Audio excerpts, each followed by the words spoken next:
করবে, নবী মুহাম্মদের ধর্ম কবুল করবে। লজ্জা লাগে, আমাকে শরম লাগে। লোকেরা বলবে আবু তালিব সারাটা জিন্দেগি নিজের ধর্মে থাকলো আর মৃত্যুর সময় নবী মুহাম্মদের ধর্ম কবুল করে মারা গিয়েছে। লজ্জা লাগে, শরম লাগে। ইসলাম কবুল করতে হবে না, নবীর তরিকায় আসতে হবে না, নবীর ধর্মতে আসতে হবে না। থাক, ইসলামের প্রতি লাত মেরে দাও, ইসলামের প্রতি তামচা লাগিয়ে দাও, কিল মেরে দাও। নবীজি আমার চলে গেলেন, কিছুক্ষণ পরে বিশ্ব হাবিব জনাব মুহাম্মদুর রাসূলুল্লাহ সকলে চিল্লায় বলেন সাল্লাল্লাহু আলাইহি ওয়াসাল্লামের চাচার মওত হয়ে গেল। আবু জেহেল এলান মারতে লাগলো, নবী তোমার চাচা শেষ শেষ শেষ, আর তোমার চাচা পৃথিবীর বুকে নাই। নবীজি বলতেছেন মরলো তো আমার কি হলো, তুমি কেন আমাকে খবর দিতেছ? বন্ধুগণ আমার, ইতিহাসের পাতায় লেখা মাওলানা সাফিউর রহমান মুবারকপুরি আর রহিকুল মখতুমের ভেতরে লিখতেছেন আবু জাহাল সেই কিন্তু বিশ্ব নবীর চাচা ইসলাম কবুল করতে পারলো না, ছোট্ট একটি কালেমা পড়তে পারলো না। এর জন্য আমার আল্লাহ তাবারক ওয়া তাআলা ঘোষণা মারলেন, ও নবী তোমার চাচা কিন্তু জাহান্নাম চলে যাবে, জাহান্নাম চলে গিয়েছে। আল্লাহু আকবার, জোরে বলেন আল্লাহু আকবার। ভাই আমার বন্ধু, নবীজির চাচা হয়েও এই কালেমা পড়তে পারলো না, কোথায় গেল ভাই? জাহান্নাম। তবে আপনি আর আমি কি ক্ষেতের মূলি, কি ক্ষেতের মূলি ভাই? তবে শুনুন, আপনি খায়নি খান আর বলেন যে আমি পাক্কা মুসলমান, আপনি নামাজ কায়েম করেন না আর বলেন যে আমি পাক্কা মুসলমান, 11টি মাস নামাজের ধার ধারলো না, আর রোজার মাস যখন আসলো দেখবেন যে ইমামের পিছনে তার কাতার লেগে আছে, ঠিক কিনা? চিল্লায় বলেন। আগেই সে ব্যক্তি আগে, আর যারা 12টি মাস নামাজ পড়ে তারা পিছনে, ঠিক কিনা বলেন? বন্ধুগণ আমার, এইরকম মুসলমান হয়ে কোনো লাভ হবে না। এইরকম মুসলমান যারা হবে তারা জাহান্নাম যাবে, জীবনে একদিন জান্নাত পাবেন সেটা পরেকার কথা।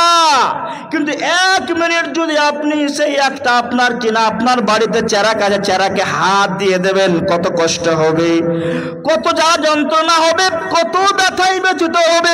তবে আপনি বলেন তো, সারাটি জীবন জাহান্নামের ভেতরে আপনি জিন্দেগি কাটায় দেবেন, কত কষ্ট হবে? হবে না? অনেক কষ্ট হবে। এর জন্য আমাদেরকে সৎ আমল করা লাগবে, আমাদেরকে সলে আমল করা লাগবে। বিশ্ব নবীর শিষ্যরা যেই পথে চলেছে সেই পথের প্রতি আমাদেরকে অতিবাহিত করা লাগবে। আমাদেরকে সলে আমল করে এই জিন্দেগিকে ফানা করে দিয়ে, জিন্দেগিকে অতিবাহিত করে দিয়ে আমাদের যেটা আসল জায়গা কবরস্থান, সেই কবরস্থানে যাওয়া লাগবে। যাদের হৃদয়ে আছে আল্লাহর ভয় তারা কবু পথ ভুলে যায় না। যাদের হৃদয়ে আছে আল্লাহর ভয় তারা কবু পথ ভুলে যায় না। আল্লাহর প্রেম ছাড়া এই দুনিয়ায় কারো কাছে কোনো কিছু চায় না। আল্লাহর প্রেম ছাড়া এই দুনিয়ায় কারো কাছে কোনো কিছু চায় না। যাদের হৃদয়ে আছে আল্লাহর ভয় তারা কবু পথ ভুলে যায় না, তারা কবু পথ ভুলে যায় না। রাতের আধারে যারা সাজদাতে রয়, রাতের আধারে যারা সাজদাতে রয়, দু চোখের অশ্রুতে নদী যেন বয়, নদী যেন বয়। যাদের হৃদয়ে আছে আল্লাহর ভয় তারা কবু পথ ভুলে যায় না। ছলনার হাত ছানি যতই আসুক, ছলনার হাত ছানি যতই আসুক, পিছনে ঘুরেও সে তাকায় না। নারে তাকবীর।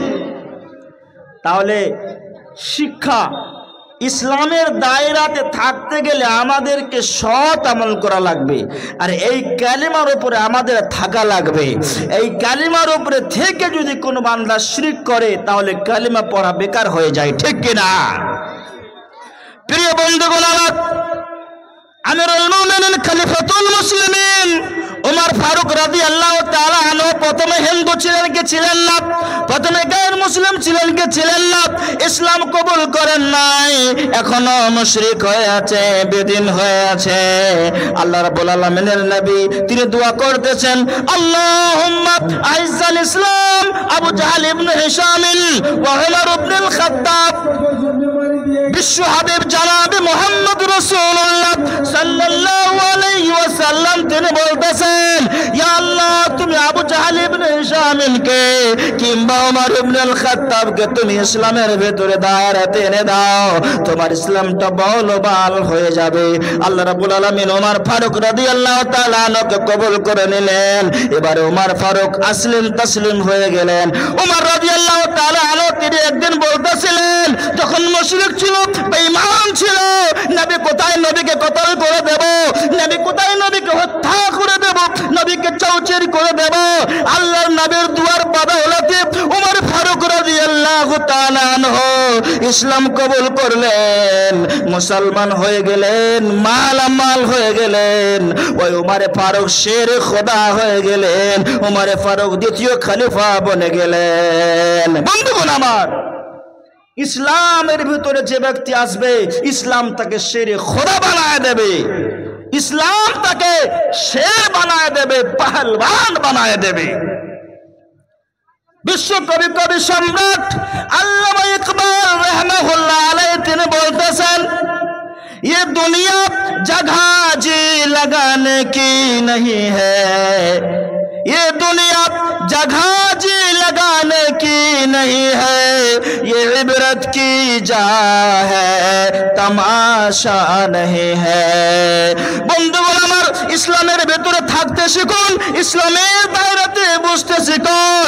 আপনি মরে যাবেন, আপনার বাপ মরেছে, আপনার মা মরেছে, আপনার দাদা মরেছে, আপনার 14 বংশ মরেছে। বন্ধু, আপনিও মরে যাবেন, আমিও মরে যাব। অতএব ইসলামকে হাতে দাতে পৃথিবীর বুকে আমাদেরকে হৃদয়ে রেখে মরা লাগবে। সুমাইয়া রাদিয়াল্লাহু তাআলা আনহা একজন মায়ের মতন মা, মুশরিকা ছিল, বেঈমান ছিল। আশহাদু আল্লা ইলাহা ইল্লাল্লাহু ওয়া আশহাদু আন্না মুহাম্মাদান আবদুহু ওয়া রাসূলুহু, এই কালেমা পড়েছে। সুমাইয়া রাদিয়াল্লাহু তাআলা আনহা মুসলমান বনে গিয়েছে। হযরত আসিয়া রাদিয়াল্লাহু তাআলা আনহা মুশরিকা ছিল, বেঈমান ছিল, কিন্তু সেই আসিয়া রাদিয়াল্লাহু তাআলা আনহা এই কালেমা পড়েছে। আসিয়া কত কষ্ট দিয়েছে, তারপরও কিন্তু আসিয়া রাদিয়াল্লাহু তাআলা আনহা, আসিয়া আলাইহাস সালাতু ওয়াস সালাম আল্লাহকে ছেড়ে দেয়নি, আল্লাহ রাব্বুল আলামিনকে ছেড়ে দেয়নি, মুসা আলাইহিস সালামের তরিকা ছেড়ে দেয়নি। যখন ফেরাউন কষ্ট দিল, দুঃখ দিল, যন্ত্রণা দিল, সে সময় আজ হযরত আসিয়া আলাইহিস সালাতু ওয়াস সালাম আসমানের দিকে চোখ উঠায়, আসমানের দিকে হাত তুলে দোয়া করতে লাগলেন। قالت رب ابن لي عندك بيتا في الجنة ونجني فرعون وعمله ونجني من القوم الظالمين। আল্লাহ তোমার কাছে আমি দোয়া করি, আমার স্বামী আমাকে দুঃখ দেয়, জাল্লাদেরা আমাকে দুঃখ দেয়, তোমার পাশে আমার ঘর বানায় দাও। এই বলে আসিয়া দোয়া করেছেন, দোয়া কবুল হয়ে গিয়েছে। ও দুনিয়ার মুসলমানেরা, পৃথিবীর বুকে ধোঁকা দেবেন না। পৃথিবীর বুকে বসবাস করেছেন, ঠিক আছে, আল্লাহকে হাতে দাঁতে সব সময় রাখেন। আল্লাহ রাব্বুল আলামিন যা বলেছেন তার উপরে আমল করেন, নিশ্চয় আপনার জিন্দেগি চমৎকার জিন্দেগি বনে যাবে। বন্ধুগণ আমার, এই পৃথিবীতে ইসলামের প্রতি আমাদেরকে জান দেওয়া লাগবে, লাগবে, লাগবে। ইসলামের প্রতি আমাদের জানকে বিল্লি বিল্লি করা লাগবে, যেই রকম বিল্লি বিল্লি করেছেন হযরত যায়েদ বিন হারিসা রাদিয়াল্লাহু তাআলা আনহু, যেই রকম জান জান দিয়েছেন জাফর বিন আবি তালিব, যেরকম জান দিয়েছেন ইসলামের পথে জাফর বিন আবি তালিব, আব্দুল্লাহ বিন রাওয়াহা, সেই মতো আমাদেরকে জান দেওয়া লাগবে, সেই মতো আমাদের মাল নেওয়া লাগবে, সেই মতো আমাদেরকে কোরবানি দেওয়া লাগবে। আমরা মুজাহিদ বনে যাব, আমরা শেরে খোদা বনে যাব, আমরা বিশ্ব নবীর শিষ্য বনে যাব, আমরা আল্লাহর জান্নাতের মেহমান হয়ে যাব।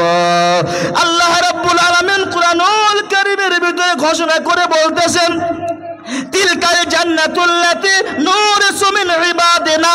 একবার আমার সঙ্গে জোরে আপনারা চিল্লায়ে বলেন তিলকাল জান্নাতুল্লাতি নূরিসু মিন ইবাদিনা মান কানা তাকিয়া। জান্নাতের ওয়ারিস কে হবে ও পৃথিবীর মুসলমানেরা? জান্নাতের ওয়ারিস কে হবে? আল্লাহ পাক সুবহানাহু ওয়া তাআলা তিনি বলতেছেন জান্নাতের ওয়ারিস সেই ব্যক্তি হবে যেই ব্যক্তি আমাকে দেখে ভয় করবে, কোরআনের পথে চলবে, রাসূলের তরিকায় চলবে, সেই সুন্নাহর উপরে আমল করবে। এই ব্যক্তিরা যদি এই পথের পথিক বনে যায় তাহলে আমি আল্লাহ তাবারক ওয়া তাআলা তার তাকদীরকে চমকায়া দেব, তার তাকদীরকে আমি উজ্জ্বলিত করে দেব এবং সেই বান্দাদের আমি জান্নাত খানায় ভরে দেব। বন্ধুগণ আমার, আল্লাহ রাব্বুল আলামিন তিনি বলতেছেন মুত্তাকি কেমন করে হওয়া লাগবে, মুত্তাকি কেমন করে হওয়া লাগবে। আল্লাহ রাব্বুল আলামিন কুরআনুল কারীমের ভিতরে তিনি বলতেছেন আল্লাযী জামা'a মালাও ওয়া আদ্দাদা ইয়াহসাবু আন্না মালাহু আখলাদা কাল্লা লা ইউনবাদান্না ফিল হুতামাতি ওয়া মা আদরাকা মাল হুতামা। ও দুনিয়ার মুসলমানেরা, মুত্তাকি হবে তোমাদেরকে আমি আল্লাহ তাবারক ওয়া তাআলা মাল দিতেছি, মাল যেগুলো রিস্ক হালাল তোমাদেরকে দিতেছি আমি, সেই রিস্ক আল্লাহর পথে খরচ করো। আল্লাহ রাব্বুল আলামিন কুরআনুল কারীমের ভিতরে বলতেছেন সূরা তাওবার ভিতরে জান্নাত যদি তুমি খরিদ করতে চাও, জান্নাত মনে করেন এটা আমার মোবাইল, এই মোবাইলটা যদি আপনি কিনতে চান আমার কাছ থেকে, এই মোবাইলটা যদি আপনি খরিদ করতে চান আমার কাছ থেকে, তাহলে আপনাকে মোবাইলটা খরিদ করতে গেলে পয়সা লাগবে, টাকা লাগবে, আপনাকে পয়সা লাগবে, দিরহাম দিনার লাগবে, তারপরে মোবাইলটা আমি আপনাকে দিয়ে দেব। আর যদি এই মোবাইলটা আমি যদি পয়সা না নিই তাহলে হাদিয়াতান আপনাকে আমি দিয়ে দেব। তবে আমার প্রিয় ভাইয়েরা, আল্লাহ রাব্বুল আলামিন তিনি বলতেছেন জান্নাত যদি তুমি কিনতে চাও, জান্নাত যদি খরিদ করতে চাও হে মুসলমানেরা, তবে তোমাকে আল্লাহর পথে দান করা লাগবে, টাকা দেওয়া লাগবে, পয়সা দেওয়া লাগবে। যখন তুমি আল্লাহ রাব্বুল আলামিনের পথে দান করবে, আল্লাহ রাব্বুল আলামিনের পথে যখন তুমি খরচ করবে, আল্লাহ যা বলেছেন তার উপরে আমল করবে, আল্লাহ রাব্বুল আলামিন তিনি বলতেছেন বান্দারা আমি তোমার কপালে জান্নাতটা লিখে দেব। যেরকম তুমি আমাকে করজ দেবে কারজান হাসানা, তেমনি করে আমি তোমার তোক দিয়ে জান্নাতটা লিখে দেব, তোকে জান্নাতের ভিতরে প্রবেশ করে দেব।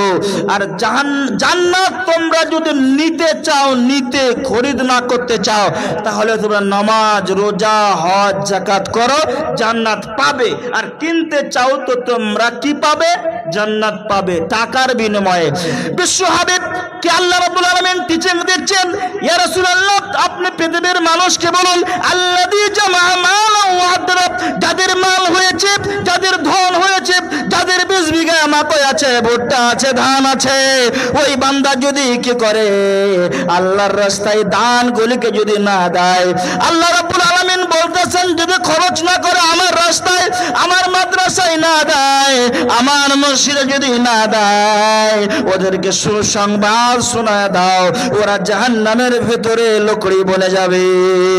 ও দুনিয়ার মুসলমানেরা, জান্নাত দিতে গেলে আমাদের পকেট থেকে পয়সা দেওয়া লাগবে, লাগবে, লাগবে, আমাদেরকে দান করা লাগবে। আল্লাহ বলছেন আল্লাযী জামা'a মালাও ওয়া আদ্দাদা, যারা নিজের মালগুলিকে জমা করে রাখে, জামা শব্দের লফজি মানা হলো জমা করে রাখা, ওয়া আদ্দাদা লফজের মানা হলো গিনতি করে রাখা। যে সমস্ত বান্দারা এটা মনে করে আমার স্টেট ব্যাংকে 2 লক্ষ, ICICI ব্যাংকে 3 লক্ষ, ইউনিয়ন ব্যাংকে 5 লক্ষ, এই করে করে আমার 50 লক্ষ টাকা রয়েছে। আর 1 টাকা আল্লাহর পথে দান করে নাই, 1 টাকা আল্লাহর রাস্তায় দেয় নাই, আল্লাহর রাস্তায় বিল্লি বিল্লি করে দেয় নাই। আল্লাহ বলতেছেন, বান্দা তোমরা শুনে নাও, তোমাদের মতো মুসলমান জাহান্নাম ছাড়া কোথাও যাবে না। আল্লাযী জামআ মালাহু ওয়া আদ্দাদা ইয়াহসাবু আন্না মালাহু আখলাদা। এটা মনে করে এটা আমার মাল, এটা আমার টাকা, এইগুলো আমার মাকই, এইগুলো আমার ভুট্টা, এইগুলো আমার ধন, এটা হলো আমার বাড়ি, এটা হলো আমার গাড়ি, এটা হলো আমার সম্পত্তি, এটা হলো আমার মাকান, এই বলে যারা গুমান করে আর বলে বেড়ায়, চকে বলে বেড়ায়, দোকানে বলে বেড়ায়, আল্লাহ রাব্বুল আলামিন বলতেছেন, ও দুনিয়ার মুসলমানেরা, তোমাদের জান্নাতেও তোমাদের জাহান্নামেও জায়গা হবে না। বন্ধুগণ, আমার দুঃখের বিষয়, জান্নাত কিনতে গেলে আমাদেরকে টাকা দেওয়া লাগবে, মাদ্রাসায় মসজিদ দেওয়া লাগবে। জান্নাত দিতে গেলে আমাদেরকে মাকই দেওয়া লাগবে, দিনার দিরহাম দেওয়া লাগবে, পয়সা দান করা লাগবে। এটা আল্লাহ রাব্বুল আলামিন কুরআনুল কারীমের ভিতরে ঘোষণা করে বলেছেন, বান্দারা লান তানালুল বিররা হাত্তা তুনফিকু মিম্মা তুহিব্বুন।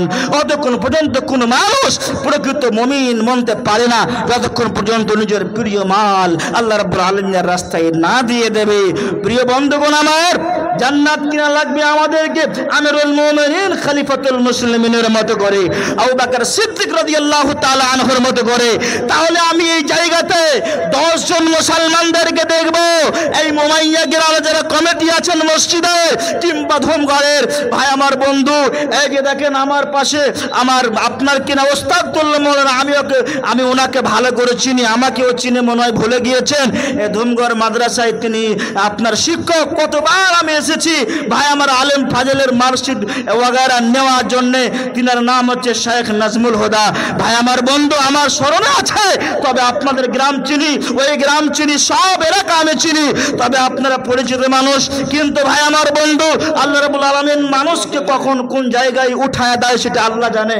তবে আমি বলবো যে ভাই 10 জন মানুষ, 10 জনকে বলবো, 10 জনকে প্রথমে আমার হাতে আসে মুসাফা করেন। আমি অনেক দূর থেকে এসেছি, অনেক কষ্ট করে এসেছি, শুধু আপনাদেরকে কিছু দিব মনে করে আপনারা আসুন, আমার হাতে হাত মিলিয়ে 5000 টাকা করে আপনারা দেন মসজিদকে বানাবার জন্য। মান বানা লিল্লাহি মসজিদান বানাল্লাহু লাহু বাইতান ফিল জান্নাহ।